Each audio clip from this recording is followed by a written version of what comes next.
Salut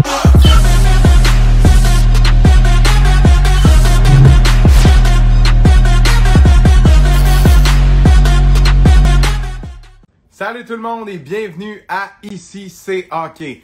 À ce lundi des entrevues, maintenant mardi des entrevues présentées par Garage Blainville Service Volvo, votre spécialiste Volvo depuis 1990. C'est 30 000 pieds carrés de bâtiments, pas de terrain, de bâtiments consacrés uniquement aux produits Volvo. 767 boulevard industriel à Blainville. Garage Blainville Service Volvo, votre référence pour votre véhicule Volvo sur la rive nord de Montréal. Merci d'être avec nous ce soir à Ici c'est hockey. On a une très grosse programmation. C'est un spécial ce soir. Spécial famille Gauthier. D'abord, on va recevoir l'ancien joueur de la Ligue nationale de hockey, Denis Gauthier, maintenant analyste aussi à RDS. Et c'est ensuite son fils Ethan qui va se joindre à nous environ vers 20h15. Lui qui est classé meilleur espoir par la centrale de recrutement de la Ligue de hockey junior majeur du Québec pour le prochain repêchage qui aura lieu les 26 et 27 juin prochains. Bien entendu, en web diffusion. Ethan, quand même, quelque chose, le premier espoir. Imaginez-vous qu'il n'a pas joué cette saison dans la Ligue de hockey Midget 3 puisque la saison a été annulée. Imaginez être classé le meilleur espoir une année où il n'y a pas de saison. C'est quand même quelque chose, on aura l'occasion d'en discuter avec lui. Mais le premier invité ce soir, Denis Gauthier, vous le connaissez sans doute et c'est un honneur pour moi d'avoir Denis sur l'émission ce soir. Je le regarde à RDS depuis plusieurs années. Un gars qui a plus de 500 matchs dans la Ligue nationale de hockey, a joué pour 4 équipes différentes. Énormément de bagages et ça va être très intéressant de l'entendre nous parler de ça. On attend sa demande et nous joindra dans les prochains instants. Mais là, puisqu'on a le temps, les amis, si vous avez écouté le podcast mercredi dernier, eh bien, on était dans un autre monde, sur une autre planète, alors qu'on s'attendait tous à ce que le Canadien soit éliminé en 5 matchs, 6 matchs, ou même 7. Mais non, le contraire s'est produit. Le Canadien de Montréal a réussi cette remontée historique pour l'emporter finalement contre les Leafs. Et la seule chose que j'ai à dire, c'est fou comment dans le sport, le vent tourne vite. Il n'y a pas une semaine, on faisait une émission spéciale pour parler de la situation du Canadien à 1-3. Comme quoi, oh, ça s'en vient là, les vacances. Et non, on aura une deuxième ronde. Oh, j'ai la demande de Denis qui nous rejoindra dans... Donc, à suivre, Simon Bédard va être de retour demain pour jeudi, pour revenir sur ce qu'on avait anticipé, ce qui s'est pas passé lors de cette première ronde des séries. Alors, Denis va nous rejoindre dans quelques instants. Et en tout cas, si vous avez écouté l'émission la semaine dernière, vous étiez peut-être pessimiste, peut-être dans un mauvais mood, là, comme le même mood qu'on vous présentait. C'est fou. Les choses ont changé, le vent a tourné. Et nous voici maintenant avec une deuxième ronde. Ici, OK, maintenant, mardi, jeudi. Parce que, vous savez, l'horaire de l'Ouest et cette série qui s'est terminée en 7, alors que les Jets sont en vacances depuis plusieurs jours déjà. Alors qu'on a quelques petits problèmes ici. On devrait y arriver. Merci à tous d'être là. Je vois Xavier Parent qui est là. Salut, Xav. Un plaisir de t'avoir sur la diffusion. Je vois Marco qui dit Rocky goal en esti pour Montréal. Ouais, ça c'est un point. Solide, Pricer. Solide. Ça va être très intéressant d'entendre Simon Bédard demain revenir sur cet optimisme qu'il dégageait. En tout cas, c'est particulier vraiment ce qui s'est passé dans les dernières semaines. Donc, ça ne sera pas long. On a quelques problèmes ici en ce début d'émission pour rejoindre notre premier invité.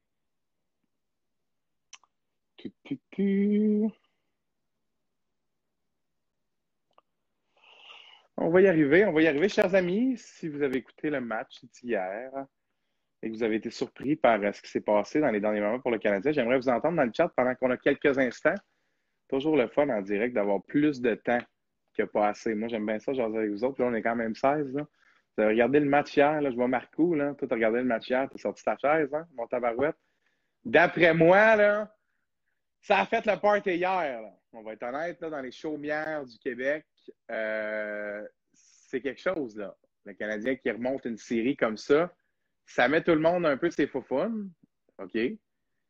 Et surtout, c'est parce qu'on pensait même pas avoir le droit à un match sans le couvre-feu. Juste vous dire, là. En tout cas.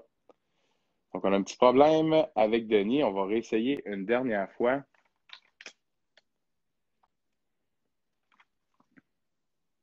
Je vois Anthony Pilote qui dit en québécois, j'étais flabbergasté. Oui, tout à fait. J'en doute pas.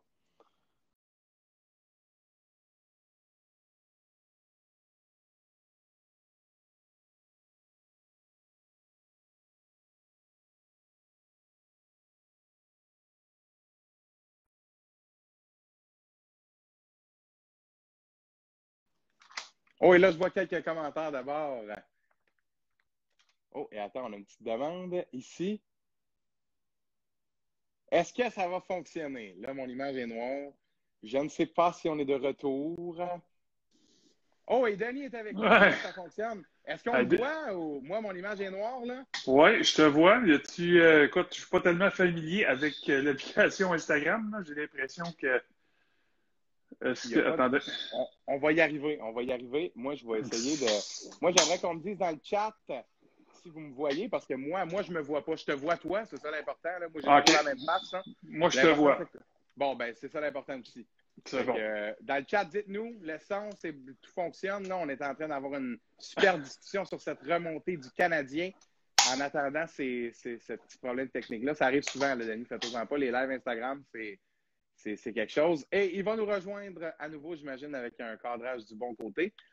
Faites-moi signe si ça fonctionne dans le chat, l'image. On va recommencer le live. On me dit, on vous voit les boys. Je suis content. Je suis content qu'on me voit.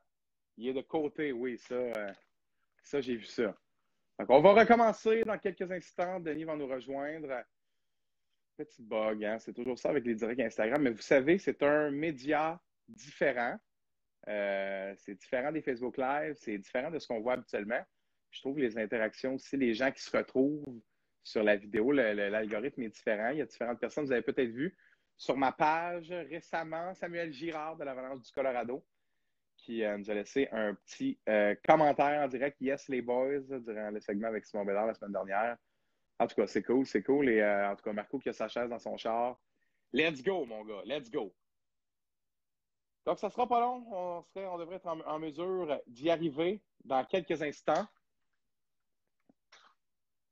Denis me renvoie une demande. Je vois Twisty qui met un cœur. Vous êtes hot, les boys. Salut, Denis. Salut, est-ce que vous m'entendez bien, là? Oui, là, je pense qu'on est seté, là. Je pense qu'on bon, a quelque chose. Je suis vraiment désolé. Il n'y a absolument aucun problème. C'est ça, les podcasts, là. Ouais, c'est ça. Avec ça. Les débuts sont comme ça, puis quand on entre dans l'entrevue, habituellement, on a tout oublié ça, là. Regarde. On a eu Jonathan Bernier, là, du Journal de Montréal, qui avait eu quelques problèmes d'Internet. Jean-François Chaumont aussi s'était fait appeler durant une de ses entrevues, puis ça avait été la panique générale. Inquiète-toi pas, on en a quelques bonnes. C'est bon, on va l'avoir. C'est bon. Denis, premièrement, je dois te remercier d'avoir accepté mon invitation. Le son est de retour, là? Oui, c'est bon, je t'entends bien là, maintenant. Yes. Donc, je dois te remercier d'avoir accepté mon invitation. C'est un honneur pour moi de t'avoir sur mon podcast. Je te regarde à RDS depuis quelques années déjà. Un gars qui a en haut de 500 matchs dans la Ligue nationale de hockey. Tu as une carrière très respectable. C'est un plaisir de pouvoir discuter de ça avec toi aujourd'hui. Donc, je te remercie tout d'abord. Ça me fait plaisir. Ça me fait plaisir d'être là avec toi. Je sais que tu as coordonné ça avec mon fils Ethan un peu, mais ça fait du bien de parler à du monde aussi, des gens, des passionnés de hockey, puis de discuter un peu des histoires, de discuter un peu de nos expériences, tout ça. Ça fait plaisir d'être là avec toi. Ben, un grand merci. Puis absolument, je suis certain que tu as de nombreuses histoires. Tu as dit un mot justement sur l'entrevue qui a été coordonnée avec ton fils Ethan qui passe juste après toi, tout à fait. Ouais. Je trouvais ça intéressant. J'ai déjà fait cette formule-là avec Sébastien et Thomas Bordelot. Je trouve ça intéressant de voir la carrière du père, un peu les expériences vécues par le paternel, puis ensuite le garçon qui grandit un peu avec son père qui est un joueur de hockey professionnel, un peu avec ce modèle-là, qui doit apprendre aussi à faire sa propre marque, son propre chemin. Je trouve qu'il y a un contraste qui est très intéressant là-dedans. C'est la raison pour laquelle je commençais avec l'entrevue avec toi. Je vais toujours en ordre chronologique dans mes entrevues. Donc, on commence au tout début. Là, je veux savoir la passion du hockey. Là. ça vient de où? Est-ce que ça a commencé très tôt dans ton enfance? Es-tu le genre de gars qui est né avec des patins ou ça a été un peu hasard? Je te laisse nous raconter ça. Ben, j'ai commencé avec je te dirais bien jeune, avec des bottes et un hockey à jouer dans la rue, comme la plupart des jeunes de mon âge. Quelque chose qu'on faisait bien plus que, je te dirais, les jeunes d'aujourd'hui qui, je sais pas pourquoi, on a perdu ce petit côté-là de jouer dehors avec tout l'avancement de la technologie, les jeux vidéo, les téléphones, tout ça. On dirait que on est moins porté à envoyer les jeunes dehors, mais pour moi, pourtant je suis pas si vieux que ça, là, j'ai 44 ans, mais tout le monde jouait au hockey dans la rue. Tout le monde voulait être Patrick Roy, tout le monde voulait être Matt Naslund, qui évidemment, dans le temps, était un grand joueur de hockey pour le Canadien, mais je revenais de l'école à 3h30, 4h. La première chose, je déposais mon sac, j'allais jouer dehors jusqu'à l'heure du souper, puis je retournais tout de suite au plus tard que je pouvais. Donc, j'étais facilement capable de passer 3-4 heures par soir, je te dirais, à être dehors, à jouer dans la neige avec des amis, à jouer au hockey dans la rue. Puis, je te dirais que c'est là que ça a développé. Mon père n'est pas nécessairement dans le milieu de hockey. Mon frère plus vieux a joué, mon frère Martin a joué jusqu'à Bantam, il a fait le camp midget 3, puis il s'était blessé, il s'est fracturé une jambe, puis il a comme arrêté le hockey à ce moment-là, puis lui a poursuivi en médecine, il est chiropraticien aujourd'hui, mais moi, je te dirais que j'ai fait le parcours normal, je te dirais des jeunes qui ont joué mag, novice, à tombe, puis oui, Bantam, j'étais pas toujours le meilleur joueur, j'étais grand gros. Mais j'ai jamais fait l'équipe élite à première année. Le 2A à première année ou tout ça, moi, c'était pas moi. Je faisais toujours le 2B ou le 2C dans le novice ou dans la zone. Même, je te dirais que la première année de Pee-Wee, j'ai même pas joué au hockey. J'étais pensionnaire d'un collège à Saint-Césaire, fait que j'avais lâché le hockey première année Pee-Wee. Okay. J'étais en pension, donc à 1 heure de chez nous, fait que je pouvais pas jouer au hockey. Je passais les soirées là-bas, puis je revenais chez moi les fins de semaine, mais après cette année-là, en secondaire 1, mais j'étais arrivé à la maison un peu en pleurant. Je voulais revenir à la maison, pas parce que je m'ennuyais de la famille, mais je m'ennuyais de jouer au hockey. Je voulais retourner avec mes chums, je voulais jouer au hockey. Fait que j'ai retourné jouer à Pee-Wee ma deuxième année. J'ai fait mon hockey mineur à Saint-Jean-sur-Richelieu. Puis après ça, Bantam 2B, Bantam 2A, et tout à coup, je suis tombé junior majeur avec les Voltigeurs de Drummondville, choix de deuxième ronde en 92. Fait que tu sais, c'est bien pour dire que pas toutes c'est pas tout le temps les joueurs élites qui finissent par jouer dans la Ligue nationale. Tout le monde a un parcours différent, tout le monde a des embûches en cours de route. J'ai manqué un an, j'ai joué du 2C, puis c'est ça. J'ai trouvé mon chemin en vieillissant, développement un peu plus tardif. J'ai trouvé mon chemin jusqu'à la Ligue nationale. Je te dirais à partir de 18 ans, c'est vraiment là que j'ai commencé à y croire. Moi, j'étais un late, j'étais en octobre. À 16 ans, à 16 et 17 ans junior, à 16, j'étais pas prêt. On s'entend. J'ai fait l'équipe junior avec les Voltigeurs parce que physiquement, j'étais mature, j'étais prêt. Je faisais 6 pieds, 175 livres. Puis je frappais tout ce qui bougeait, puis ça avait tombé dans l'œil de notre entraîneur Jean Hamel à ce moment-là, puis il a dit, regarde, c'est un beau projet, on va le développer, on va user de patience dans son cas, et on va s'assurer qu'on lui donne le temps de développer. Fait que ça a été ça pour moi à 16, à 17. Un but en 2 ans, je pense que c'était 15 ou 16 points en 2 ans. C'était pas vraiment mon rôle, et tout à coup, en troisième année, ça a vraiment un petit bout, je te dirais, là, j'ai commencé à comprendre des choses au hockey, à vraiment prendre soin de ma nutrition, prendre soin de mon conditionnement physique hors glace. Puis les dividendes ont rapporté rapidement.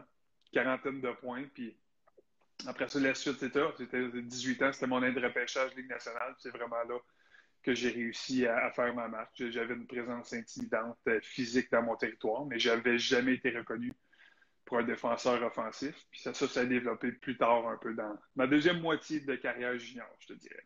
Okay, mais j'aime beaucoup le message que tu véhicules dans l'histoire que tu viens de raconter de ta carrière junior, de ton développement autant dans le hockey mineur jusqu'au hockey junior. C'est vrai que quand on joue au hockey, puis moi je me rappelle de mes années un peu plus jeunes, à novice, à tombe, déjà les joueurs qui font le 2 lettres ou même le 2A ont déjà un peu ont pas de sticker par rapport à il va devenir bon plus tard ou peu importe, mais on identifie rapidement, puis là je tombe pas dans le fameux débat de des joueurs vers le junior, là, comprenez-moi bien, là, je parle bien ici de... C'est toujours, mais les gars du 2A, ça commence très, très tôt, ça. Et puis, il y a tellement de joueurs qui réussissent avec le temps. Jouent leur style de jeu, trouvent leur identité. Tu as parlé de ton gabarit. J'imagine aussi que les entraîneurs que tu as eus, les différentes expériences que tu as eues avec toutes sortes de gens de hockey, ça t'a permis de te trouver là-dedans puis de te développer dans un... Moi, je regarde tes statistiques de ta dernière année junior, là, 25 buts, 49 passes en 53 matchs pour un gars qui n'a jamais été reconnu pour son flair offensif. Ouais. C'est pas nécessairement la production en points, là, c'est 25 buts. Là. C'est quelque chose. Là. C'est encore le record de concession pour les Voltigeurs de Drummondville pour un défenseur. Fait que, mais c'est inattendu, mais je vais dire que j'avais un avantage sur bien d'autres. J'avais Daniel Brière qui jouait avec moi sur l'avantage numérique, qui me mettait ça sur un tee tout le temps. J'avais un bon tir. Je n'étais pas le genre de défenseur qui montait la rondelle, qui était capable de jouer 10 gars, mais j'étais capable de laisser un bon lancer frappé ou un bon tir sur réception. Puis j'avais un bon coéquipier avec Daniel Brière qui m'aidait beaucoup à ce moment-là aussi. Fait que je peux pas tout prendre le crédit, il faut que j'en distribue un peu aussi en même temps. Mais je suis sûr que ces passes avec pas super. Pas super. C'est clair. Tu parlais que tu as commencé à y croire tard dans ton adolescence. Est-ce que d'avoir les deux pieds sur terre pendant longtemps par rapport à ta carrière, ça t'a aidé à être sérieux, ça t'a aidé à prendre du galon? Puis tu sais, des fois, les joueurs qui sont répertoriés, classés très haut, vont commencer à penser à ça très rapidement. Des fois, ça peut avoir un impact négatif. Est-ce que tu dirais, étant donné que c'est arrivé tardivement, cette pensée-là, ça t'a aidé? Ben, je te dirais oui, ça m'a aidé, mais j'ai pas beaucoup de crédit à prendre. Je te dirais que c'est un peu dans ma nature d'être un peu plus terre à terre, puis pas me laisser emporter avec les choses, puis d'être de me penser au-dessus de la mêlée, je te dirais. Là. Je pense que l'humilité, c'est un trait qui me caractérise assez bien.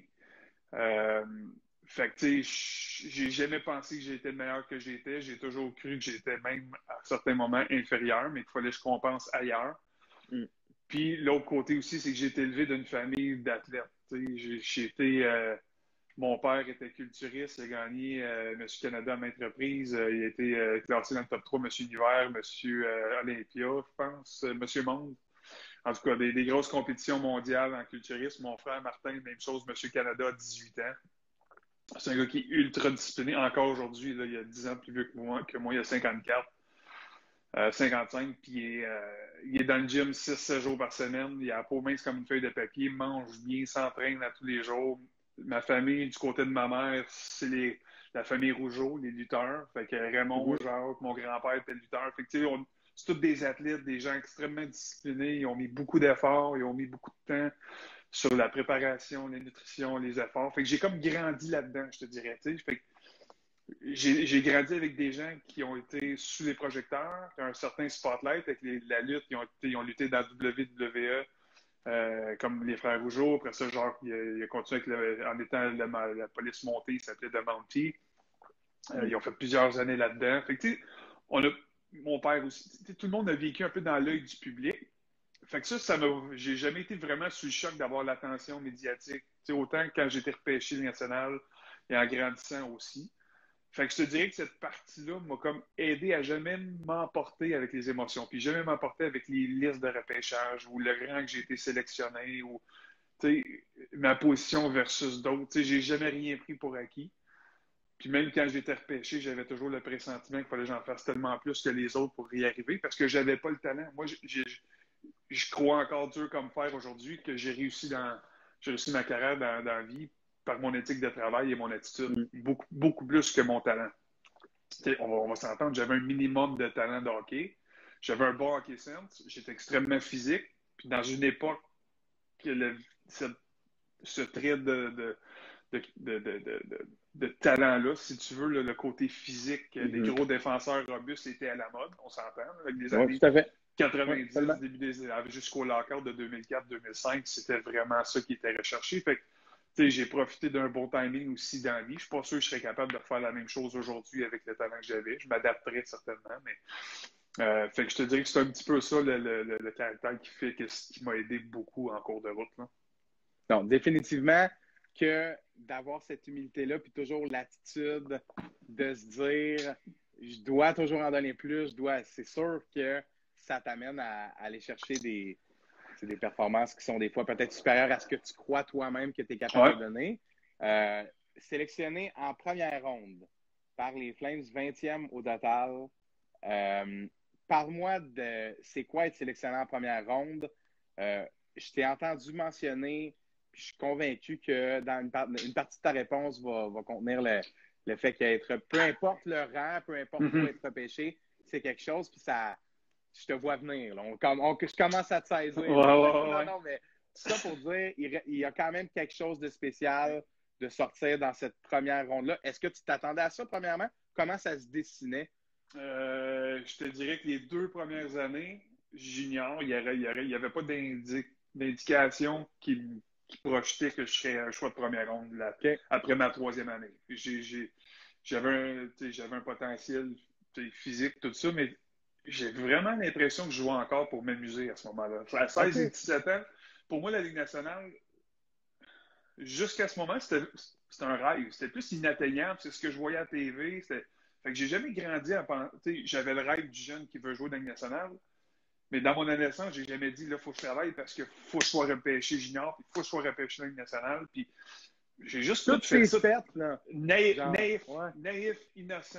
Je te dirais que ça s'est fait juste naturellement parce que j'étais un passionné de hockey. Fait que, j'avais un agent à 16 ans, puis je me demandais pourquoi j'avais besoin d'un agent. Il faut croire que lui, c'était Gilles Lupien, qui est décédé aujourd'hui récemment.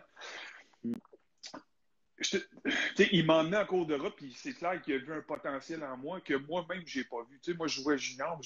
Pourquoi j'ai un agent? OK, je vais l'écouter, il me dit quoi faire. Il a joué dans le national. Fait que je vais l'écouter. Fait que ça se dessinait pas tant comme ça à mes yeux à moi. Peut-être que dans les siens, oui, mais dans mes yeux à moi, c'était pas ça. Puis à la 3e année, là, à Noël, il y a eu la première liste qui est sortie. La première liste là, de la centrale de repêchage. Puis j'étais, écoute, je sais pas, j'étais comme 14-15e en Amérique du Nord à ce moment-là. Puis là, c'est la première fois, là, ça a été une vague de « Wow, vraiment? Vraiment? » Moi, qui s'amuse encore, qui a du fun, puis que, je suis encore un jeune adolescent qui a pas le rêve de ça. Puis c'est vraiment là le déclic pour moi qui s'est fait pour dire OK, là, il y a quelque chose de sérieux qui se passe, il y a quelque chose d'intéressant qui se passe, puis je vais prendre ça un peu plus, je ne veux pas dire au sérieux, parce que j'étais déjà sérieux dans ma façon de me comporter, puis d'agir, puis hors glace, tout ça, mais juste, je vais mettre les efforts de façon un peu plus consciente du pourquoi que je fais ça. Fait que, là, après ça, puis une chose que je te dirais qui est importante, puis je répète ça à mon fils Ethan une fois de temps en temps, c'est pas être intimidé par ces listes-là, puis pas avoir peur de dire faut pas que je m'enfle la tête. Moi, là, je vais apprécier le moment. Là, c'est un privilège d'être considéré, c'est un privilège d'être repêché. Fait que, en gardant les 2 pieds sur terre, ça veut pas dire qu'il faut que je fasse semblant que ça n'existe pas, puis il faut que je me concentre juste sur OK. Écoute, sois fier de l'attention que tu as. Reste humble, donne du crédit à tout le monde autour de toi, puis c'est jamais, c'est toujours la faute des autres que tu as du succès, puis quand ça va mal, c'est ta faute à toi. Exact. Mais c'est un peu ça. Ça fait comme un peu boule de neige. Blair McCasey a été engagé avec les Voltigeurs, j'ai été repêché, ça m'a donné un gros boost. J'ai été repêché première ronde, l'été de repêchage, ça s'est fait vraiment vite. Ça a été vraiment une fois une belle expérience. Ça s'est fait à Edmonton. Puis, c'est la première fois de ma vie que je me faisais huer parce que j'étais maintenant membre des Flames de Calgary. La rivalité était intense, donc n'importe qui aurait été repêché par les Flames, je me faisais huer. Ça a été la première de plusieurs fois que j'ai été hué dans l'aréna des Oilers. Puis après ça, c'est vraiment, OK, là, ça va. Puis à 19 ans, là, j'étais plein de confiance. Je venais d'être un choix de première ronde. J'ai fait mon premier camp dans la Ligue nationale. Je suis revenu junior. J'ai eu une saison de rêve. Je pense, j'ai fait l'équipe Canada junior. On a gagné la médaille d'or en 96 à Boston. Je pense que j'avais connu un camp estival terrible. C'était vraiment pas bon. J'étais pas... j'étais un gars qui a toujours été gros, fort et musclé, mais le camp d'entraînement est arrivé au mois de juillet, je pense... à l'Arena Maurice-Richard à Montréal pour l'équipe canadienne, puis j'avais pas le cardio pour suivre du tout. Moi, le cardio se développait plus tard, puis tout ça, puis j'étais pas prêt, fait que j'étais sûr qu'on me barrait pour l'équipe nationale junior. Puis j'ai tellement connu un début de saison de fou. Je pense que j'avais 18 ou 19 buts à Noël.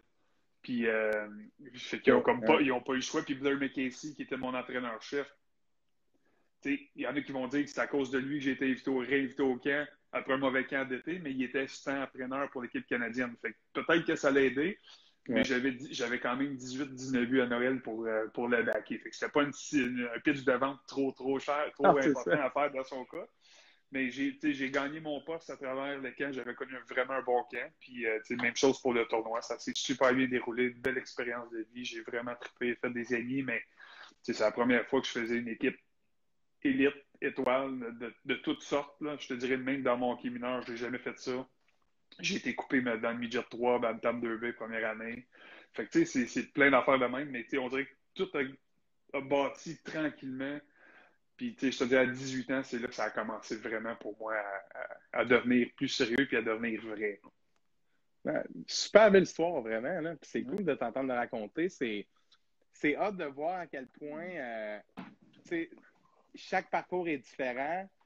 Puis, un parcours comme le tien, j'imagine que le moment où t'es rendu, mais exemple au championnat mondial junior, là, tu t'es invité tu fais partie de cette cohorte de joueurs-là, puis tu te dis, plus tôt dans ta carrière, plus tôt dans ton parcours de hockey, tu n'étais pas nécessairement invité au match d'étoiles ou ci ou ça.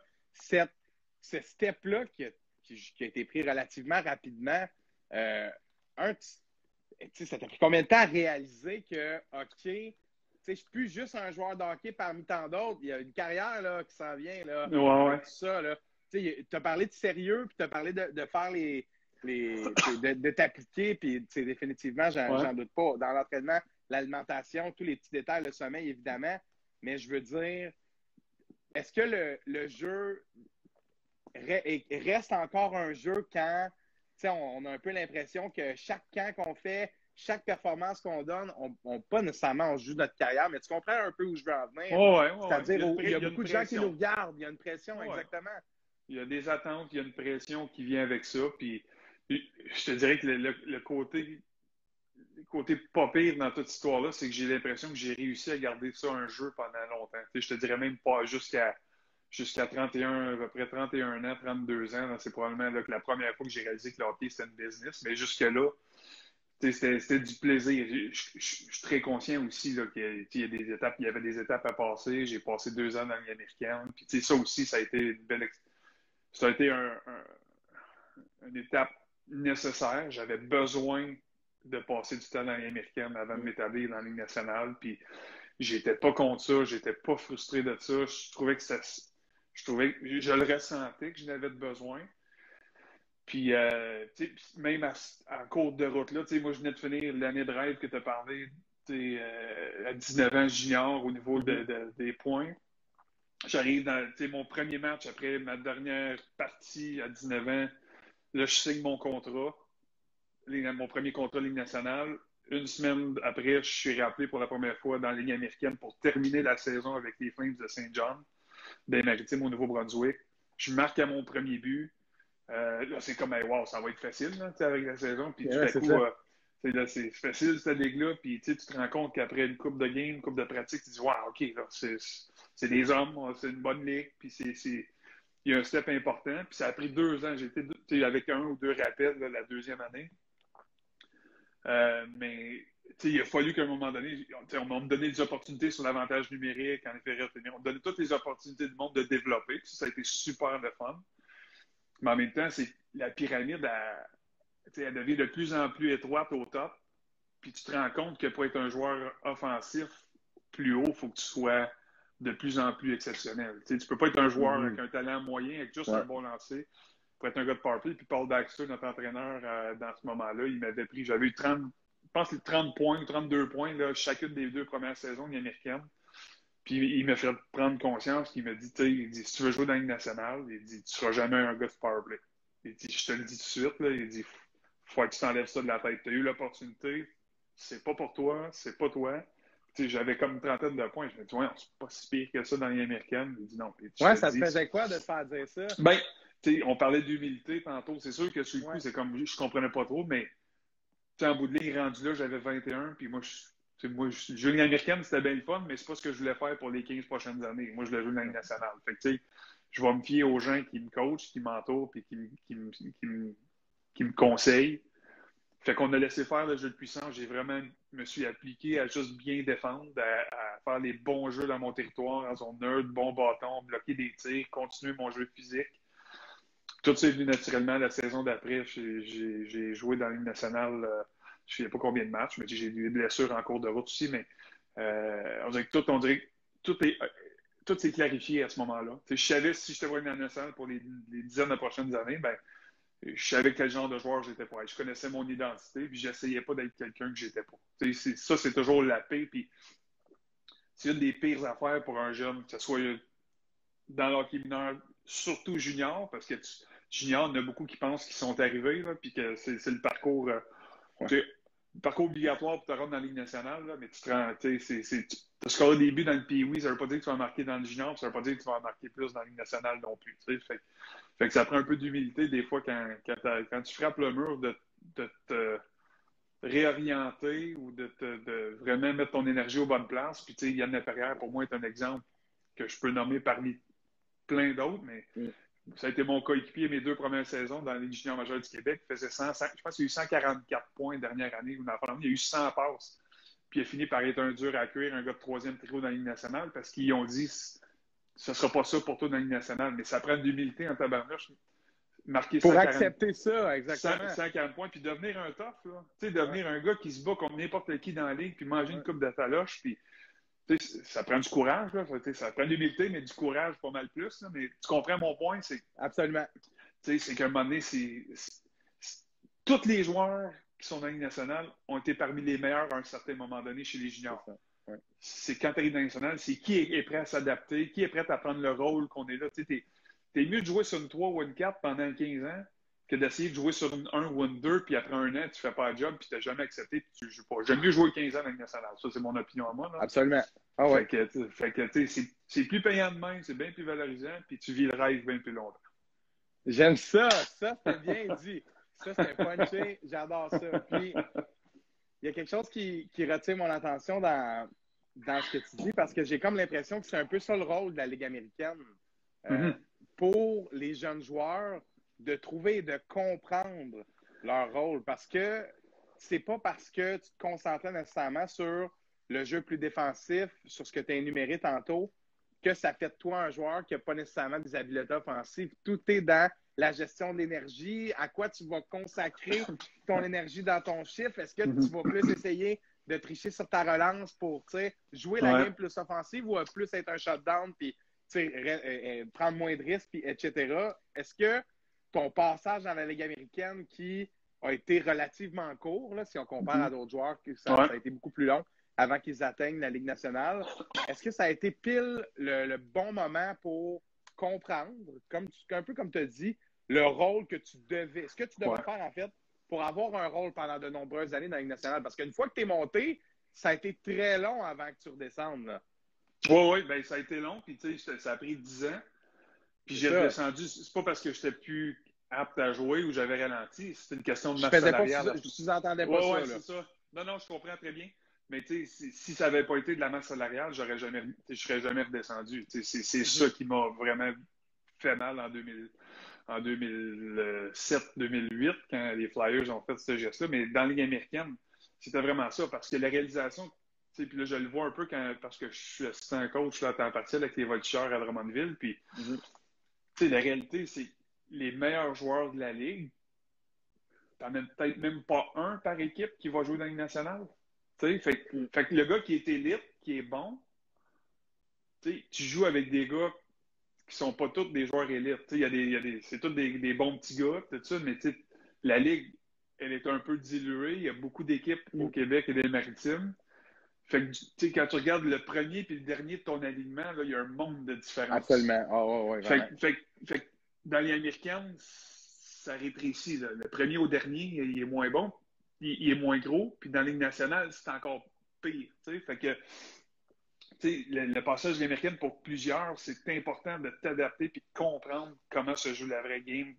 Et comprendre la rigueur que ça prend de jouer un calendrier de 80 matchs, de voyager, d'être intense, de te soucier de chaque détail. Parce que les meilleurs joueurs juniors peuvent se sortir du trouble facilement en trichant. Oui. Tu peux tourner les coins ronds ici, au lieu d'appliquer les freins, je vais tourner en rond, c'est pas grave, je vais être capable de revenir. Il n'y a pas de pardon. Ligue américaine, Ligue nationale, il n'y a pas de pardon. Fait que si tu fais une erreur ou tu te pognes de dingue ou tu es plus nonchalant, tu vas payer le prix. C'est soit que tu vas le payer le prix sur la glace parce que tu vas donner une chance de marquer ou un but, ou c'est soit que le coach va te faire payer le prix, il va t'asseoir sur le banc ou tu vas t'asseoir dans les estrades. Mais il y a un prix à payer pour ça. Fait que c'est ceux qui sont capables de trouver cette constance-là et cette conscience des détails-là, qu'ils soient sur la glace ou hors glace, là, parce qu'il y a 1 million de détails on pourrait sortir ici à soir, mais c'est toute jungle, c'est tout un monde, puis c'est pas fait pour tout le monde, mais c'est un rêve qui vaut tellement la peine une fois que tu as fait tous les sacrifices pour t'y rendre. J'en doute pas un instant. Puis j'aimerais que tu me parles de ton premier match. Parle-moi de... avec qui tu jouais? Je suis convaincu que tu te rappelles quand tu t'es rendu à l'aréna. C'était où? Raconte-moi. Je te dirais, c'était à domicile. C'était un rappel.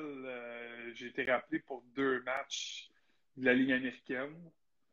De mémoire, c'était ça. Mais mon premier match, je jouais contre les Rangers de New York et un certain Wayne Gretzky, qui était là à cette époque-là, en 97-98, si je ne me trompe pas. Puis ça va être mémorable, pas juste parce que c'était jouer contre Wayne, mais c'est surtout parce que j'ai gelé Wayne dans le milieu de la glace, en avant du banc de pénalité, puis il y avait une loi non écrite à ce moment-là. Puis tu sais, elle était vraiment non écrite, mais t'as pas nécessairement le droit de geler Wayne Gretzky sur une patinoire. Premier match dans la Ligue nationale. Mon premier match de la Ligue nationale, premier match. Puis là, j'ai passé le reste de la game à me faire courir après. Il y avait des gars, Adam Graves était là. Je me souviens pas si Messier était là. En tout cas, il était bien entouré, mettons. Il y avait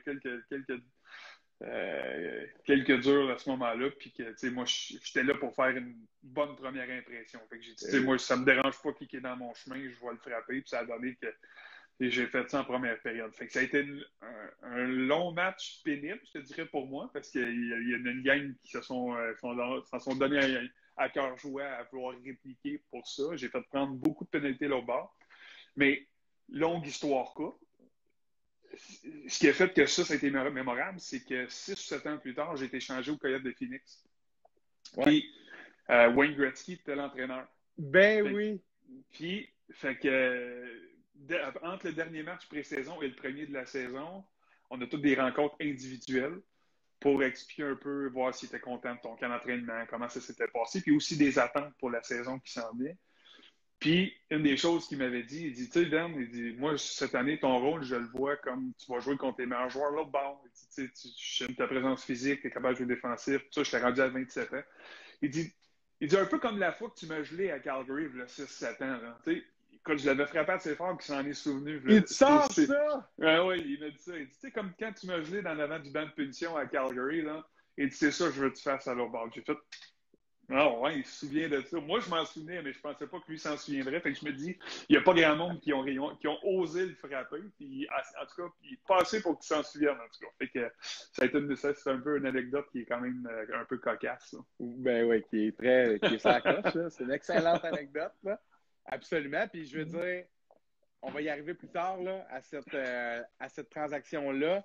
On va arriver ensuite à ce sujet-là des transactions, mais je veux qu'on parle de ton passage avec les Flames de Calgary.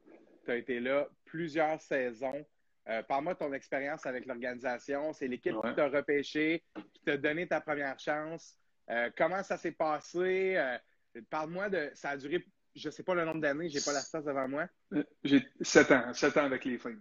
7 ans là, avec une organisation, c'est quelque chose. Là. Il y a peu de joueurs qui ont le luxe de passer autant de temps, en plus plusieurs années dans la Ligue nationale, avec l'équipe qui les a repêchés. Parle-moi de la relation que tu as eue avec cette organisation-là pendant le temps. Ça a été 7 merveilleuses années. Je me suis fait plein d'amis. J'ai été repêché en 95, j'ai été changé en 2004. Fait que j'étais dans l'organisation de 9 ans. Mais j'ai été 7 ans avec l'équipe. Puis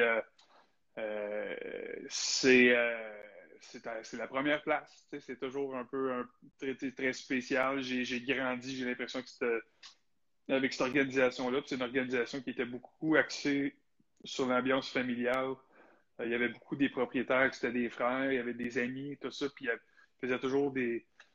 Il s'arrangeait toujours pour que l'organisation, pas juste les joueurs, mais les gens dans le bureau, les soigneurs, les entraîneurs, les personnes qui font n'importe quoi dans l'organisation, il y avait toujours des soupers, des parties chez des propriétaires, des choses comme ça. Fait que j'ai grandi dans une famille à Carl. Ça, j'ai trouvé ça bien le fun. Je me suis fait énormément d'amis là-bas, dont le parrain de mon fils Ethan. Moi et ma femme, Stéphanie, on est parrains de leur fille, puis eux sont parrains Morgan de Ethan. C'est des gens qu'on a connus là-bas par l'entremise de Steve Bégin. Parce qu'il était policier à Val-d'Or quand Steve était là. Puis quand Steve est resté chez nous. Je l'avais amené rester chez moi à Calgary à ses débuts.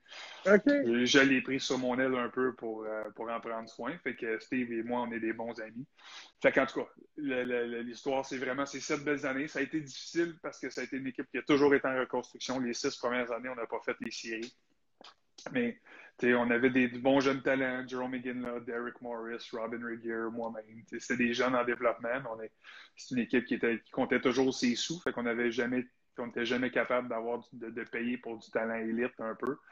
Mm-hmm. Fait que ça a été difficile. Puis après ça, mais en 2002-2003, Daryl Sutter est arrivé dans l'organisation, puis il a comme changé un peu la culture pour une première fois là-dedans. Puis ma 7e saison, sa première année complète à Daryl, parce qu'il est arrivé pendant la saison précédente, il a fait de nous une équipe de séries éliminatoires, puis nous a amené à un but de la Coupe Stanley en 2004 contre le Lightning de Tampa Bay dans le match numéro 7. Fait que ça a été une expérience phénoménale de vivre ça. Même si c'est la plus belle et aussi la pire, parce que j'ai pas été capable de participer à la finale. Moi, j'ai eu une blessure dans les séries, croisée antérieure, fait que j'ai eu une opération.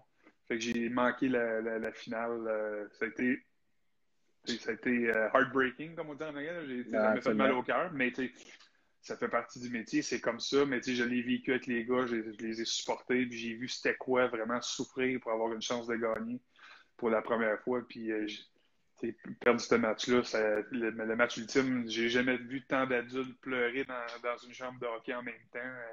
Tout le monde était amoché, blessé, avait mal partout, mais avait mal au cœur surtout. Là, ça a été ça le consensus. Fait que, mais juste des bons souvenirs. J'ai l'impression que j'ai grandi. J'ai grandi tout le début de ma vie adulte. Là, si tu veux, là-bas, je me suis fait des coéquipiers, des amis à vie là-bas. Jerome McGinley, on se parle encore une fois de temps en temps par texto ou appel. On croise des gars qui sont maintenant Craig Conroy, qui était mon co-chambreur sur la route pendant 2 ans, mais il est assistant directeur général là-bas. Fait que des fois, il fait un peu de scouting. On vient à Drummondville, on se jase. J'ai plein de coéquipiers qui sont rendus dans des organisations. Freddie Brathwaite, qui est avec l'équipe canadienne. Sean Donovan, qui est dépisteur avec les sénateurs d'Ottawa. On les voit dans les arénas. Fait que c'est toujours plaisant de revoir ces gars-là aussi.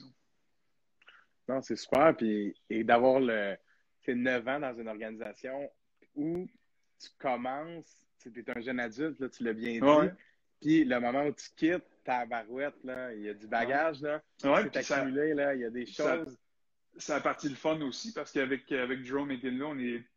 Je te dirais, mes 2 meilleurs amis là, dans le hockey, ça a été lui puis ça a été Shane Doan avec les Coyotes de Phoenix aussi, mais ça a parti. Moi, j'étais co-chambreur avec Jerome à Boston. On était au championnat du monde ensemble, championnat junior, puis il a été échangé pendant le tournoi. Fait que mon co-chambreur, il a pris le téléphone, j'étais là, il a été échangé.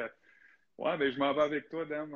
J'ai été échangé parce que c'était un premier choix des Stars de Dallas. Fait que, il avait été échangé dans l'échange de Junior Hyundai. Fait que pendant le tournoi, il avait été échangé pendant qu'il était dans la chambre à côté de moi. Fait que j'ai trouvé un co-chambreur et maintenant un coéquipier.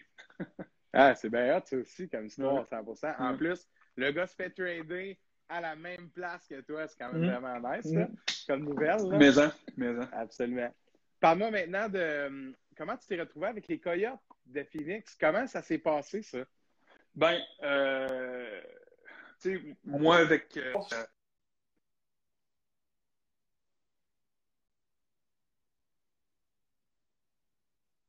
vous m'entendez un petit peu?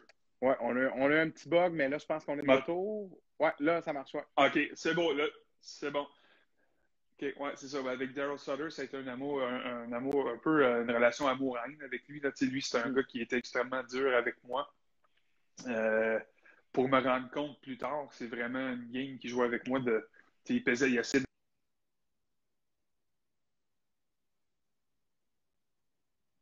un peu comme le pitbull qui choquait dans la cage avant d'aller se battre. Là. Fait que, il a été dur. Puis, sans le savoir à ce moment-là, je pensais qu'il m'aimait pas, tout ça. Fait que, ça a été une année, autant que j'ai eu du fun avec mes coéquipiers, ça a été une année excessivement dure là-bas. Fait que, je savais bien qu'il y a quelque chose qui se passait. Puis il y avait un jeune premier choix à ce moment-là qui s'en venait dans les rangs, Dion Phaneuf, qui était un peu dans le même style que moi, défenseur physique, gaucher. Lui, évidemment, il a eu plus de succès offensif, là, mais le rôle du défenseur physique, c'est ce jeune-là qui s'en venait prendre ma place. Fait que je savais que tranquillement, pas vite, là, il se passerait de quoi. Puis durant l'été, après mon opération, après la finale de la Coupe Stanley, j'ai reçu l'appel, j'étais à Drummondville durant l'été, puis il m'a dit t'as été échangé à Phoenix.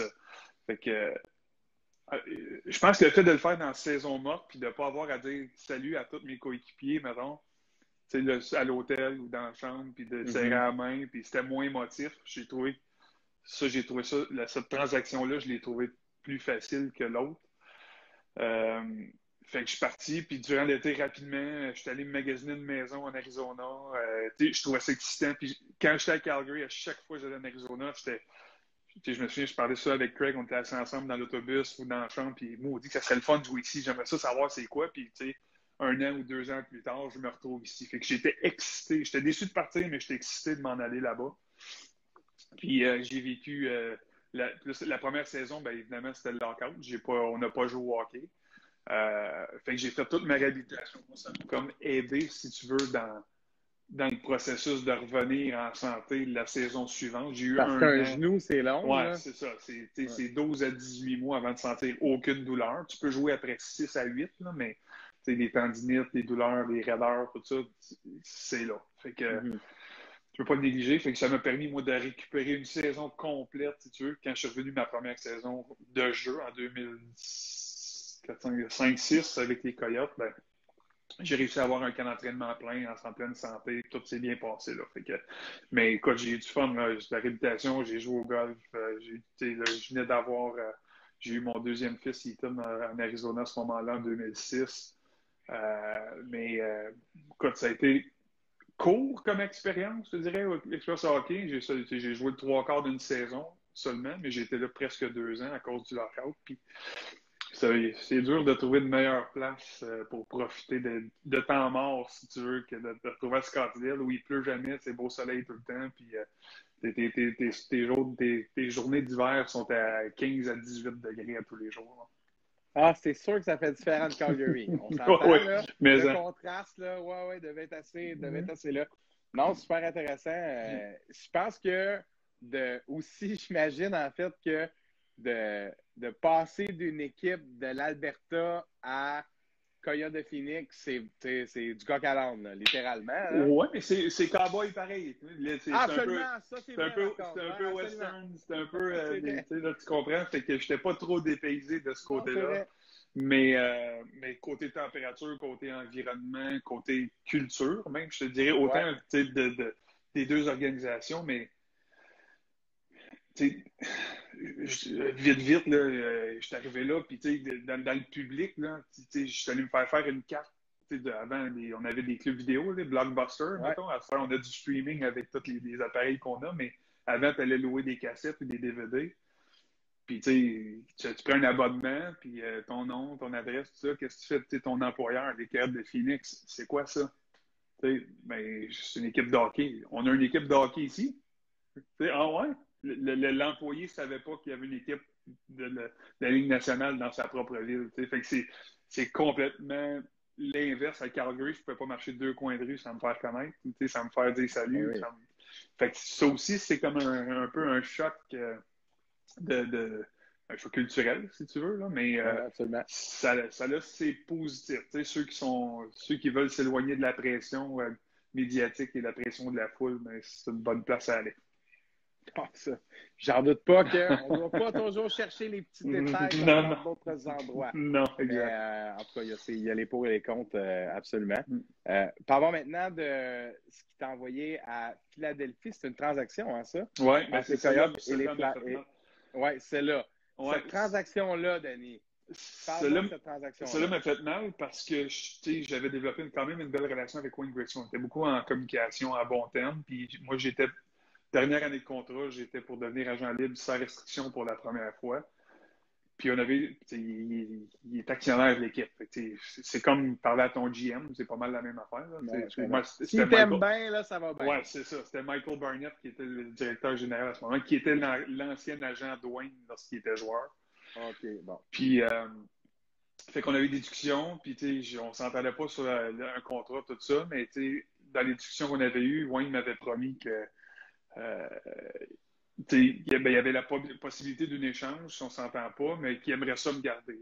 Lui, dans son plan, c'est qu'il veut m'avoir avec l'organisation, tout ça, puis qu'il m'avait promis qu'il n'y aurait pas d'échange sans que j'ai, mettons, l'opportunité de m'entendre sur un contrat ou sans qu'ils me le disent, ils m'avertissent. Fait que, je respectais ça, c'était bien correct. Puis finalement, la date limite des transactions, elle a donné pendant qu'on était sur la route. On jouait à Columbus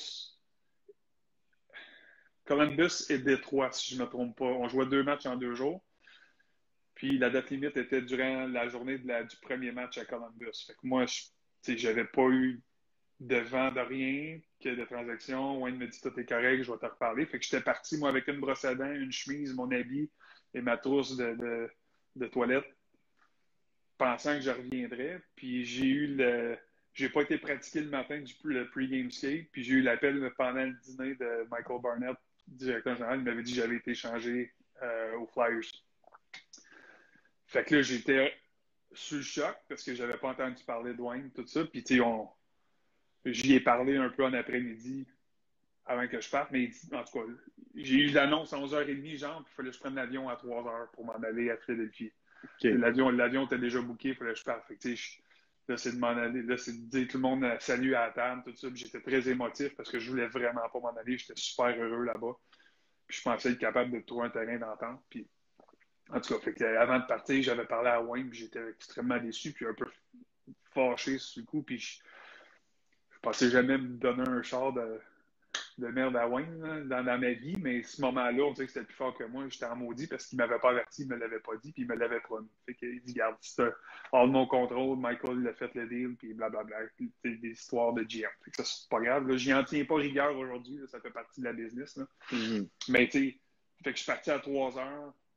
Je suis arrivé avec le soir à Philadelphie. Terry Murray est venu me chercher à l'aéroport, m'amener à l'hôtel, puis quand j'ai broyé comme un enfant, je suis arrivé.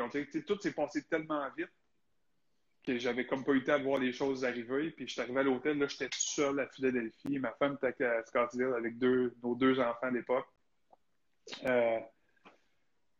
J'étais comme juste sur le choc. Là. J'ai mais pleuré, tu t'étais pas préparé à ça. Pantoute. Je suis parti de là-bas avec ma petite trousse, ma chemise d'extra. J'avais juste un habit.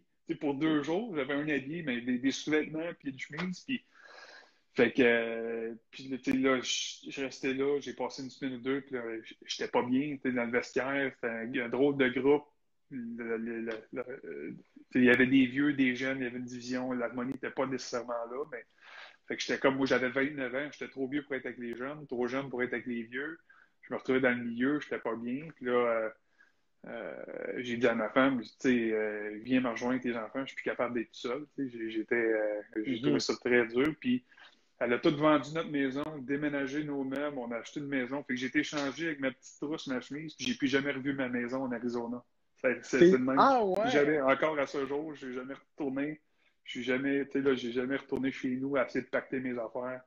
Tout a été fait, puis ça a été comme ça. Puis j'avais déménagé juste après que j'ai signé un contrat, parce que après 2 ou 3 semaines, peut-être un mois, je me souviens plus, j'ai reçu un appel de mon agent Gilles Lupien j'étais à l'hôtel après le pre-game skate, fait qu'avant le match du soir, puis il m'a dit, ben regarde, j'ai une offre de contrat, c'est 3 ans, X montant, puis félicitations, tu viens de signer avec les Flyers si tu dis oui, puis je t'ai dit que j'étais pas bien, mais c'était comme trop d'argent pour dire non. Ça me sécurisait ma famille le restant de ma vie, le restant de nos jours, en tout cas, fait que, je prends-tu le move pour ma famille, je prends-tu le move pour moi sans savoir ce qui va arriver. Si je me blesse, je me casse une jambe d'ici à la fin de l'année. J'étais amoché physiquement déjà. J'avais eu plusieurs opérations aux genoux, poignets, face, les épaules, tout ça. Fait que, je me dis, s'il arrive de quoi, puis je suis plus capable de signer ce contrat-là durant l'été, je vais m'en vouloir. Fait que j'ai signé le contrat, mais finalement, ça a été comme un peu savoir ce que je sais aujourd'hui, je ne l'aurais pas fait. Parce que ça a été plus malheureux comme expérience, hockey. Mais en même temps, je ne peux pas en vouloir parce que côté financier, ça nous a sécurisé. C'était le deal qui nous a permis de respirer pendant longtemps après. Là. Puis je pense que comme joueur professionnel, quand à 29 ans, tu as l'opportunité d'avoir sur la table un contrat de plusieurs années, ouais. Je veux dire, puis c'est difficile après ça de. Ouais. C'est dans un contexte où tu as une famille, puis tout à fait. Faut être aussi conscient que la game avait changé. Les règlements ont changé pendant le lockout de 2004-2005. Plus de ligne rouge, plus d'accrochage. Les pénalités étaient appelées différemment. Fait que, moi, dans mon style, là, il commençait à en avoir de moins en moins, si tu veux. Fait que, ça, c'est comme si j'étais une espèce en voie d'extinction. Fait que, il fallait que je prenne ça un peu en considération. Qu'est-ce que je fais? Je le signe-tu que je le sécurise? Ou si mon style est plus populaire ou dans un an, le hockey continue d'évoluer comme il évolue, je vais devenir désuet un peu, là, si tu veux. Fait que ça faisait un peu partie de la réflexion. Puis je vis bien avec ça aujourd'hui. J'ai pas de regrets. Ça fait partie des hauts et des bas d'une carrière de joueur de hockey. Puis on vit très bien avec ça. Puis qu'est-ce qui s'est passé après?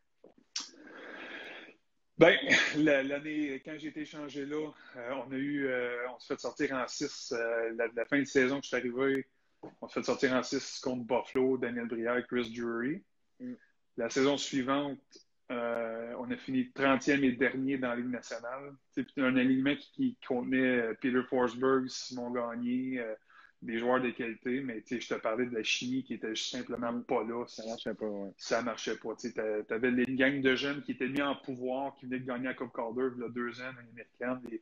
Jeff Carter, Mike Richards, Antero Nirimaki, toute la gang de jeunes qui avaient gagné, puis ils avaient tout mis en pouvoir, puis ils avaient fait suer les vétérans comme Turner Stevenson, Darren Hatcher, Robert Esch, Brian Savage. C'était comme le clash de 2 générations. Fait que ça n'a juste pas cliqué. Puis la saison suivante, ben là, il y a eu comme des changements là, bout pour bout. Là. L'organisation a fait le travail pour aller signer Daniel Brière comme agent libre, avait amené Martin Biron, avait amené Kimmo Timonen, Jason Smith, Scott Hartnell, Jeffrey Lopel. Fait que ils se sont retrouvés avec une masse salariale qui était au-dessus du plafond. Il fallait qu'ils coupent des salaires. Puis c'est là que j'ai écopé. Puis c'est là qu'on m'a renvoyé des mineurs après 10 ans, ce que j'expliquais un peu rapidement tantôt. Fait que j'ai payé le prix. Puis à ce moment-là, je ne pouvais pas être rappelé parce qu'il y avait un règlement à l'époque qu'on appelait les re-entry waivers. On passait au balotage pour revenir dans la Ligue nationale. Il fallait que tu y ailles pour aller en bas. Il fallait aussi que lorsqu'on te rappelle, il fallait que tu passes au balotage, c'est offert à tout le monde. Puis si quelqu'un te réclame, ben, les Flyers sont responsables de la moitié de ton salaire. Fait que tu deviens attrayant pour plusieurs équipes. Fait que quelqu'un peut t'avoir à moitié prix. Là. Fait que les autres, ils ne voulaient pas te remontrer. Ben, ils ne voulaient pas remontrer, puis assumer. Puis il n'y avait même pas de place sur leur masse salariale pour assumer la moitié de mon salaire. Il était à côté ici. Fait que j'ai été pris d'un mineur toute l'année. Puis ça a fini. J'ai fait mon année, c'est correct, j'ai avalé ma pilule.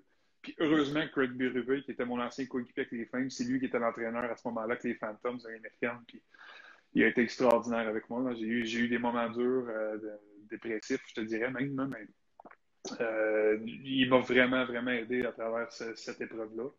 Puis après ça, l'été suivant, il me restait une année de contrat. Ben, on m'a échangé aux Flames de Calgary, aux Kings de Los Angeles. J'ai terminé là. Puis c'est là que ça s'est terminé. Mais je te dirais que l'année avec les Phantoms, c'est là que j'ai compris le côté business de la game. Puis j'étais plus d'une famille. J'avais toujours l'impression j'avais toujours l'impression d'être le gars d'équipe qui se bat, qui va bloquer des shots, qui va se battre, qui va frapper pour son équipe, qui va faire toute la job sale. Parce que je me sentais dans une famille, puis les gars l'appréciaient, puis l'organisation l'appréciait, puis là, on m'avait juste discarté par un contrat qu'eux m'avaient donné. Tu sais, en bout de ligne, là, c'est comme ça m'a enlevé une bonne partie de ma passion de hockey. J'ai terminé mon année. Ça a été une saison le fun. On n'a pas fait des séries, mais regarde, j'ai fait des années, j'ai fini ma saison. On dirait qu'à la fin, je me souviens, le dernier match à Los Angeles, j'ai fini le match, j'étais assis souvent, j'étais le dernier joueur à rentrer dans le vestiaire. Puis je faisais juste regarder les estrades. On dirait que j'avais une prémonition. On voulait que c'était comme, OK, je pense que c'est la dernière fois. Je vais juste prendre le temps de regarder c'est quoi, puis tu sais, de take it all in. Tu sais, juste me remémorer, être sûr que j'ai une bonne mémoire. On dirait que j'avais le sentiment que ça y était, que c'était fini. Puis j'ai eu 1 ou 2 offres de contrat durant l'automne suivant, puis j'ai dit non. J'étais plus là, puis j'ai commencé RDS tout de suite. Donc, j'étais chanceux là.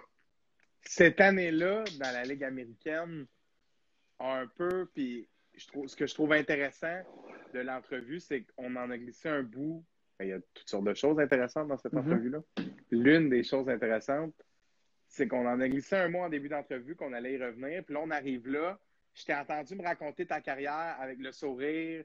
Un gars qui s'est ramassé dans des endroits où il se sentait bien, là. Jusqu'à un certain moment où ça... Puis j'ai tout de suite vu ton visage changer. Ouais. Aussitôt qu'on a parlé de la transaction, puis je te reproche pas, au contraire. Puis, tu sais, c'est fou comment... On peut pas s'imaginer tout ce qui se passe en arrière de cette scène-là qui, tu sais, les gens assis dans leur salon qui regardent le match, ils ne comprennent pas la différence entre cette chambre scindée en deux-là, dont tu fais mention, tu sais, où le gars de 29 ans n'est pas trop capable de trouver sa place entre les jeunes, entre les vieux, et la famille des Flames où on va à la guerre à tous les soirs, puis, tu sais, un pour tous, tous pour un. Puis quand tu arrives dans l'organisation des Flyers de Philadelphie, tu as déjà de l'expérience derrière la cravate. Puis tu es dans cette situation-là. Je me pose la question, tu sais, est-ce que as-tu le goût d'un nouveau départ? Comment ça s'est passé ton arrivée avec les Kings? Est-ce que ça t'a redonné une petite flamme? Est-ce que c'est une blessure qui a été réparée? Non, parce que tu peux pardonner, mais tu n'oublies pas. C'est un peu, ça revient un peu à ça. Ça ne s'applique peut-être pas directement à ça, mais c'est des choses qui cicatrisent, qui marquent, puis que des fois, il y a des cicatrices qui guérissent, mais qui paraissent encore. Fait que ça a été un peu ça dans ce côté-là. Puis je dirais l'affaire qui était plus dure, c'est quand j'ai été échangé, ça s'est fait le 1er juillet, la date limite, excusez-moi, la journée des agents libres, le 1er juillet. Fait que j'étais content de partir, d'avoir un nouveau départ, j'étais très optimiste. Puis à peu près 3 semaines plus tard, celui qui était assistant entraîneur avec les Flyers de Philadelphie, qui faisait partie du groupe... chef, je te crois pas. Ouais, Terry Murray a été nommé entraîneur-chef des Kings de Los Angeles. Fait que, à terre. j'ai trouvé ça. le vent dans mes voiles a complètement tombé d'un coup sec. Puis, tu sais, j'avais une belle relation quand même avec lui, mais il faisait quand même partie de l'organisation que moi je sens qu'ils m'ont poignardé dans le dos à un certain moment donné. Fait que, il y avait un précédent. Puis on m'avait menti, clairement. C'est 2 jours avant qu'on me mette au balotage, Paul Holmgren m'avait juré, c'était dur comme fer, que j'étais pour avoir une belle saison avec l'organisation des Flyers, puis j'étais faire partie de l'équipe, parce qu'au barbecue d'équipe avant, j'avais entendu les rumeurs de transactions, puis il m'avait dit non, tu ne bouges pas, tu restes avec nous autres, puis tu vas être avec nous autres, puis tu vas avoir une bonne saison, puis pas plus tard que 48 heures plus tard, j'étais au balotage. Fait que toutes ces menteries-là, ça fait partie de la game, puis c'est là, les gens voient 2h30 qu'ils voient à la télé, puis les gars s'appliquent, les gars ils ont des bonnes performances, ils ont des moins bonnes, puis ils se demandent pourquoi qui en donne pas plus, puis moi pour 2 millions ou pour 5 millions, je le ferais pour bien moins que ça, puis c'est pas ça, tu peux pas comprendre. Si t'as pas été là-dedans, tu peux pas comprendre, puis je veux pas dénigrer les gens qui pensent de même, parce que je comprends qu'on attache beaucoup de valeur au montant d'argent qui est associé au nom ou au joueur qui est là. Puis je comprends très bien, là, l'argent, les gens gagnent durement leur vie, puis travaillent fort du matin au soir. Puis je respecte ça, puis je comprends. Mais c'est juste une réalité qui est parallèle. La Ligue nationale de hockey, les joueurs de hockey, c'est une réalité qui est parallèle. C'est un autre monde. Ça génère des milliards de dollars par année. Fait que les joueurs et les patrons et tout le monde veut sa part du gâteau. Ben, c'est ça, mais il n'y a pas de prix sur un cœur brisé, il n'y a pas de prix sur l'estime de soi, il n'y a pas de prix sur des. Tu sais, tu comprends, tout ça vient avec. Fait que c'est là qu'il faut faire attention toujours dans les jugements et les critiques qu'on a envers ces gens-là, parce qu'ils vivent des moments très difficiles par moment aussi. C'est beau, ils vivent le rêve, mais le rêve n'est pas tout le temps aussi beau qu'il en a l'air. Non, c'est très bien dit. Puis la question qui me vient après tout ça, c'est est-ce que ce cœur brisé-là par l'organisation des Flyers, est-ce que c'est ça qui t'a donné le goût après d'aller partager ton expérience dans le monde des médias puis de raconter que ça se passe pas toujours comme on pense?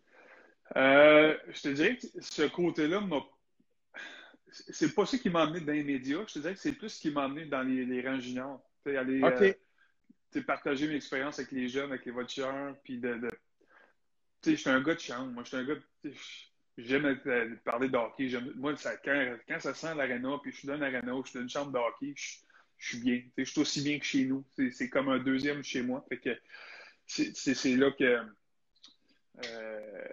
j'avais le goût de partager, de rester en contact avec du monde, de parler de hockey, de tout ça. Puis aussi, ben garde, par l'entremise aussi de ça, mais j'ai été chanceux. Regarde, j'ai eu une opportunité de faire un peu de médias pendant que j'étais avec les Flyers. On n'avait pas fait les séries. Puis RDS amenait toujours un invité, un joueur actif qui n'est pas en série pour venir analyser une ronde ou deux, puis donner son opinion. Fait une année, c'était moi. Puis il avait assez apprécié ce que j'avais fait à ce moment-là, même si j'étais très, très vert dans le métier, là, je te dirais. Ça a été une drôle d'expérience. Mais en tout cas, ça s'était bien passé. Puis il m'avait dit, regarde, si jamais tu as le goût de revenir une autre année, tu ne fais pas les séries, puis tu reviens, ben viens, on a de la place pour toi. Si tu as le goût de venir, viens. Fait que je finis mon année à Los Angeles. Je fast forward à Los Angeles en 2009. J'ai plus le goût de jouer au hockey, je m'entraîne pas de l'été, je suis comme semi-dépressif à ce moment-là. Puis mon frère, il travaillait à RDS, il faisait les hommes forts avec Jean-Paul Chartrand, puis il faisait le fitness. C'est Martin Gauthier qui faisait des émissions RDS aussi. Puis il m'avait dit, hey, tu te souviens quand tu avais fait les games, ça, il t'avait dit de l'appeler. Il dit, appelle-les, t'as rien à faire, tu prends une chance, tout ça. Fait que je prends mon courage à deux mains. J'appelle le boss d'RDS pour. Puis heureusement, j'ai pogné le répondeur. Puis je savais pas quoi dire, je savais pas comment y apporter. Fait que j'ai dit, je vais juste me le laisser sortir, je vais lui laisser un message. Puis s'il veut me rappeler, il me rappellera. Parce que, étant joueur de hockey, j'ai jamais connu c'est quoi le marché du travail comme tel. J'ai jamais eu de job. C'est un monde parallèle, tu l'as bien dit. J'ai jamais travaillé de 9 à 5. Puis j'ai jamais fait que. Je sais pas trop comment le faire, quoi dire, comment me présenter, tout ça. Fait qu'en tout cas, je l'appelle, il s'appelle Dominique Vanelli, c'est mon directeur, aussi un de mes boss là-bas, un méchant bon bonhomme. J'appelle, hey Dom, c'est Denis, tu m'avais dit que si jamais un jour ça me tentait de réessayer, je t'ai appelé, ben écoute, je t'appelle, je pense que je vais lâcher le hockey, je pense que c'est fini pour moi, je suis pas sûr, j'ai peut-être des offres de contrat, mais je sais pas si ça me tente. Fait que, si jamais il te manque quelqu'un, une journée qui est malade, n'importe quoi, ben, je pourrais être disponible, faire un show. Puis ça, je pense que c'était l'année 2 de l'antichambre. Fait que, puis il y avait d'autres émissions à ce moment-là aussi qui n'existent plus aujourd'hui. Fait que clic, raccroche, là, j'étais comme, OK, là, ça a sorti, je l'ai dit, puis on verra ce qu'il y a. Une demi-heure après, il m'appelle, puis avec son accent italien, Dom, c'est un franco-anglais, italien. Hey Dan, great news, man. Je vais t'appeler, je vais te donner des faire dans la chambre. On a d'autres matchs, on va faire le web, on va faire ici. Puis là, je dis, hey, wow, Dan, je veux pas de job à temps plein. Je te juste de voir si il y a quelqu'un de malade, je peux remplacer, faire une coupe de show. Puis là, c'est comme, OK, je pensais que tu voulais rentrer. Fait qu'il la porte la grande ouverte, puis heureusement. Fait que,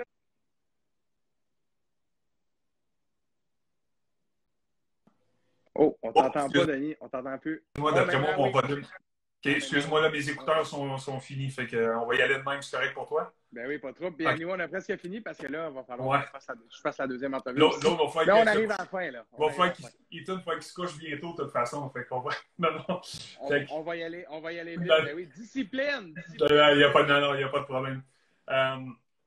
Fait que ce qui est arrivé, c'est ça. Il m'a emmené comme invité à l'antichambre. Puis il voit comment ça se passerait, tout ça. Puis écoute, ça s'est tellement bien déroulé. Puis là, tout de suite, la deuxième présence, il revient. Puis là, il vient comme panéliste. Puis ça a rentré de même, il fait des matchs. Puis fil en aiguille, je commence à avoir un show par semaine, 2 shows, 3 shows par semaine. Puis là, je suis rentré la saison suivante. Ça s'est fait graduellement. J'ai signé un premier contrat avec RDS. J'avais lâché le hockey. La transition s'est faite tellement facilement, tellement... sans trop y penser, je restais dans le hockey, j'avais du fun. Puis, tout ce que les joueurs de hockey s'ennuient habituellement, c'est d'être avec 20 chums à tous les jours. Là. Ouais. Ils s'ennuient bien plus de la chambre que la glace, quand t'es joueur de hockey, quand t'es fini. Clairement. Fait que moi, je retrouvais ça avec les voltigeurs, je retrouvais ça au travail. J'avais pas la chance de m'ennuyer. Je me retrouvais avec des passionnés de hockey. J'avais les mêmes conversations que quand j'étais dans une chambre de hockey. C'était des anciens joueurs, des anciens coachs ou des passionnés, tout simplement, des journalistes. Fait que, j'avais l'opportunité de rester et de baigner là-dedans. Puis j'ai développé une aisance. J'ai jamais été intimidé par des caméras quand je jouais, quand je faisais mes entrevues. Fait que ça s'est fait rapidement. C'est sûr qu'il y a des... Le langage hockey français, anglais, ça change beaucoup. Fait que ça m'a pris ça m'a pris comme 2 ans à apprendre à parler hockey en français, tu vois. Tu peux pas dire un cross-check, puis un slashing, puis domper le puck. Non, c'est ça. Fait que ça s'est fait de même. Puis là, 11 ans plus tard, ben, là, je fais le broadcast du Canadien, j'ai gravi les échelons, j'ai travaillé fort, dans le même principe que quand je joue au hockey, c'est que j'ai mis les efforts, j'ai étudié, je me suis regardé à la télé souvent pour voir ce que je faisais de bien, ce que je faisais de mal. Poser des questions aux gens autour de moi pour m'assurer que le travail était bien fait, puis comment je pourrais améliorer les choses. Puis à un moment donné, c'était tu trouves ta propre personnalité, ta façon de faire. J'ai pas la prétention d'être un prof en littérature quand je travaille à RDS, puis j'ai pas le goût d'être ça parce que je trouve que ça me dénaturerait beaucoup trop. Mm-hmm. Mais j'essayais d'être assez propre quand même pour être sûr que j'offusque pas trop de monde. Pour ceux pour qui la langue française est importante. Je comprends tout à fait ce que tu veux dire. Fait que j'essaie de parler d'un langage que tout le monde peut me comprendre. Puis je reste moi-même, puis je fais attention, mais je veux pas aller de l'autre extrême non plus, puis qu'on reconnaisse ma personnalité. Fait que les gens qui me parlent dans la rue, ils ont l'impression de parler à la même personne qu'ils voient à la télé. C'est un peu comme ça que je me suis forgé mon identité à la télé. Puis ils m'ont pas mis dehors encore, fait que j'assume que ça a été correct. Mais tu sais quoi? Je te confirme que c'est réussi parce qu'on vient de jaser pendant presque 1 heure. Puis j'ai l'impression de jaser avec le gars que je vois dans ma télé depuis plusieurs années. Bon, ça c'est tout à ton honneur. C'est 100%. Je te confirme qu'on te comprend bien dans tes analyses à la télé. Et aussi, lorsque tu racontes ta superbe carrière sur notre podcast, je te pose une dernière question. Ouais, vas-y. Est-ce que cette carrière-là dans les médias t'a permis de te réconcilier un peu avec le hockey?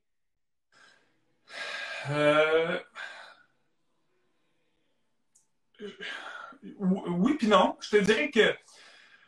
Ou les voltigeurs, peut-être? Ouais, peut-être, mais je suis pas sûr que j'ai pas eu... J'ai eu une peine d'amour, un peu, on dirait le même avec le hockey à un certain moment donné. Mais je me sens tellement privilégié de faire ce que je fais encore aujourd'hui, d'être dans le milieu du hockey, d'avoir une certaine liberté de m'exprimer, de parler de ce qui se passe, d'être honnête dans ce que je dis parce que un des bons côtés pour moi, je pense que je travaille à RDS, puis quand je fais la diffusion des Canadiens ou à l'antichambre, c'est que j'ai jamais joué pour les Canadiens. Fait que j'ai pas d'attache. Absolument. J'essaie de rester. Je suis capable d'avoir un recul puis de ne pas me sentir que je fais quelqu'un quand je vais aller dans le salon des anciens, mettons. Tu comprends ce que je veux dire? Oui, tout à fait. Fait que je peux dire ce que je pense, je peux être honnête, j'essaie d'être honnête, mais d'être aussi avec un peu de recul, pas virulent, parce que je comprends un peu comment ça se passe à l'intérieur. Fait que les gens qui sont passionnés, qui sont fâchés ou qui sont heureux, les hauts sont hauts, les bas sont bas. Puis, tu sais, j'essaie, moi, de rester dans le milieu le plus possible, un peu de recul, puis d'expliquer un peu comment les choses se passent vraiment, ou de temporiser les bons moments ou des mauvais moments. Puis, tu sais, je le vis un peu comme analyste, parce qu'on ne plaît jamais à tout le monde. Mais les joueurs de hockey, c'est amplifié fois 1000. On pense à Jonathan Drouin, par exemple, qui vit de la pression extrême du public pour ses performances, les réseaux sociaux, tout ça. Mais des fois, il faut juste dire, wow, attends un peu, là, il y a un gars en arrière de tout ça. Il y a quelqu'un, il y a un être humain qui vit des émotions, qui vit des moments tough. Fait que c'est un peu ça, je te dirais, moi. J'essaie d'être un peu plus objectif, puis d'être pas toujours trop haut, pas toujours trop bas, puis d'essayer d'être un peu plus objectif parce que je comprends l'arrière de la game, puis dans le vestiaire, puis qu'est-ce que le coach dit, puis comment qu'il. Puis, tu sais, avec les Vultures, c'est ça, ça m'apprend un nouveau côté parce que je touche au coaching, je touche au comment bâtir une équipe, comment, tu sais, les transactions, comment ça se bâtit. Tu sais, pourquoi Dominique Ducharme, il décide de ne pas habiller Romanov, de ne pas habiller Kéké, match numéro 1. Puis, tu sais, pas parce que j'ai coaché avec Dominique Ducharme 2 ans ici, mais c'est plus parce que j'ai été avec des entraîneurs de qualité. J'étais avec Mario Duhamel qui était avec l'Avalanche du Colorado après. J'étais avec Martin Raymond qui a coaché dans la Ligue nationale avant et après moi. J'ai été avec des gens de qualité. Fait que j'ai appris de gens de qualité. Fait que quand moi, aujourd'hui, je suis à RDS, je parle de ça. Je ne suis pas juste le joueur de hockey qui a joué de 97-98 à 2009. J'ai touché à d'autres choses. Puis je comprends maintenant pourquoi Marc Bergevin prend certaines décisions. Je comprends pourquoi Dominique Ducharme prend certaines décisions parce qu'un joueur de hockey, ça ne pense pas comme un coach, ça ne pense pas comme un GM. Ils n'ont pas les mêmes objectifs. Le joueur de hockey, il pense à lui seulement. T'sais? Le coach, il pense à 23 gars tout seul, puis le GM, il pense à 23, plus les coachs, plus le staff autour. Fait que, il y a plein de choses qui viennent que je n'aurais pas compris, puis je n'aurais pas été capable d'avoir une bonne analyse, je pense, si je ne vivais pas ce que je vis aujourd'hui. Fait que je te dirais qu'OK, oui, je suis réconcilié avec le hockey. Les choses se passent bien de ce côté-là. Je suis un passionné, je le vis avec mes jeunes aujourd'hui. Puis là, je vis ma carrière un peu à travers mes jeunes présentement, puis de la passion, puis je les encourage. Puis c'est bon. Loin de la pression, loin des attentes. La barre n'est pas trop haute. C'est eux autres qui mettent leur propre barre. Puis ça, c'est ce que je les laisse vivre le bon et le mauvais moment. T'sais. Ben, félicitations, honnêtement. Bravo pour cette belle carrière-là de hockey, cette belle carrière dans les médias que tu es en train d'accomplir, puis ce super travail-là que tu fais avec les Voltigeurs. Sincèrement, félicitations. Ouais. Puis bravo pour cette belle attitude-là, cette humilité-là, tout à fait. Tu t'en as parlé en début d'entrevue, mais je te confirme que tu en as fait preuve. Ben, merci. Je te le confirme. Non, c'était très, très intéressant, Denis. Un parcours vraiment inspirant. Puis comme quoi, des fois, il y a toutes sortes de choses qui se passent dans ce monde-là. Ouais. Hein? Et que des fois, il ne faut pas tout prendre pour acquis et il ne faut pas penser qu'on sait certaines choses. Non. Je pense que c'est une des leçons qu'on tire de tout ça. Ben oui, puis dans l'œil du public, c'est différent. C'est pareil, c'est la même chose qu'un iceberg. Hein? Tu vois juste le top. 2 heures, tu vois à la télé ou tu vois des petits 30 secondes aux nouvelles, c'est juste ça. Mais tout ce qui entoure de l'eau, là, il y en a pas mal plus qui ressort en haut de l'eau. Fait que le joueur de hockey, c'est la même chose. Tu vois 2h30 à la TV, mais il y a 24 heures d'une journée. Là. Fait qu'il reste encore 21h30 dans ta journée que tu n'as pas vu, tu ne sais pas ce qui se passe. L'enfant, es-tu malade? Son chien, es-tu mort? Es-tu chicané avec sa femme? Es-tu divorcé? Es-tu en train de vivre des. Tout ça, tu comprends ce que je veux dire? Puis lui, il est obligé de se craquer puis de jouer pendant 2h30 pour nous qui nous regardent à la maison, puis pour nous qui l'analysent à la maison. Mais oui, on n'a pas de pardon pour ce qu'il a vécu dans sa journée. On va juste le juger sur ce qu'on voit pendant 2h30. C'est un peu ça. Encore moins il y a quelques années, là, où je pense qu'il y a un bon pourcentage de la population qui n'était peut-être même pas au courant que les joueurs de hockey étaient des êtres humains. Là, on met beaucoup le focus là-dessus dernièrement. Mais je pense que au moment où tu jouais, on ne se posait pas la question comment il se sent-il. On n'était pas tout à fait là en termes de société. Puis définitivement, je pense qu'on est en train de le reconnaître. Puis félicitations de contribuer à partager ce message-là. C'est important qu'on comprenne en tant que société que ces athlètes-là, faut qu'on leur fasse attention, mais il faut surtout qu'on comprenne que ce sont des êtres humains qui ont des hauts, des bas, qui ne sont pas des machines. Puis comme on vient de voir les performances du Canadien dernièrement, des fois juste un petit spark tout peut changer. Puis une équipe qu'on croyait pourrite il y a de ça 16 jours. Ouais. Et maintenant, l'une des 8 meilleures de la Ligue nationale. L'humain avant tout, dit l'ami d'Annick Martineau. C'est vrai, ça c'est vrai. Faisons juste penser 2 secondes comment on se sentirait individuellement si tu avais 15 000 personnes qui t'écrivent sur ton Instagram, disent que t'es pourri, t'es pas bon, tu devrais aller te parler, tu devrais juste te mettre dans la peau. Là. Pour importe parce que toi, t'as pas fait ta job au travail, ta photocopieuse, tu l'as brisée aujourd'hui, ou ton crayon, tu l'as cassé, là, ou t'as pas fait les bons calculs si t'es comptable. Là, OK, mais là, j'ai 15 000 personnes qui vont t'écrire sur ton réseau social. Pense-y un petit peu, voir comment tu te sentirais. C'est une bonne finale. C'est une bonne finale. Denis Gauthier, merci beaucoup pour ton temps, ta générosité, très, très appréciée. Puis au plaisir de se reparler. Super, ça fait plaisir. Là, mon gars, il t'a rejoint-tu sur son téléphone ou je le passe là, ben, en fait, moi, je ferme ça puis j'en repars un autre parce que c'est comme 2 épisodes différents. Fait que s'il veut me rejoindre sur son cell, il peut. Parfait. S'il veut le même setup, ça me dérange pas non plus. J'ai dit tout de suite que tu me laissais tranquille. Fait que c'est à son tour. Nice call. Hey, bye tout le monde. Un gros merci. Bye, Salut. C'était Denis Gauthier, ancien joueur de la Ligue nationale de hockey, maintenant analyste à RDS. Superbe entrevue, grande générosité. Merci beaucoup à Denis pour son temps. Vraiment apprécié de pouvoir parler de sa carrière comme ça. Énormément de cachets, hein, dans plus de 500 matchs, plusieurs organisations, une transaction brise-cœur.